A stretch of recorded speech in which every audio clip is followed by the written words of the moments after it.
दिल्ली और उसके आसपास के राज्यों में आजकल चोटी काटने वाली अफवाहें बड़ी तेजी से फैल रही हैं। पहले राजस्थान से हरियाणा और फिर हरियाणा से यूपी और उसके बाद यूपी से दिल्ली तक खबर है कि कोई रात में आता है और महिलाओं की चोटी काट ले जाता है। कोई इसे साया बताता है तो किसी का मानना है कि ये कोई बुरी बला है।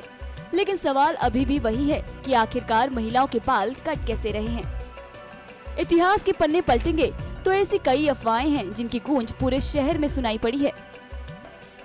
लेकिन अगर मनोवैज्ञानिकों की माने तो ये कोई भूत नहीं बल्कि मास हिस्टीरिया है, जो फैली हुई अफवाहों पर लोगों का ध्यान केंद्रित करने की कोशिश करता है, जिसके बाद धीरे धीरे एक ऐसी स्थिति पैदा होती है जिससे लोग अफवाहों को ही सच मानने लगते हैं।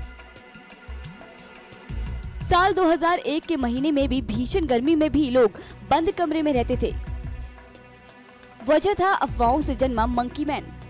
ये भी दिल्ली से गाजियाबाद और फिर नोएडा और उसके आसपास के इलाकों में तेजी से फैलने वाली अफवाह ही थी। लेकिन अफवाहों को सच मानकर लोग सारी सारी रात पहरा देते रहे। हर जगह एक ही अफवाह थी कि मैंने मंकी मैन को देखा है। लेकिन बाद में वक्त के साथ साथ वो बंदर लोगों के जहन से उतरने लगा, जिसके बाद वो मंकी मैन कौन था, कहां से आया, ये बात कोई नहीं जान पाया।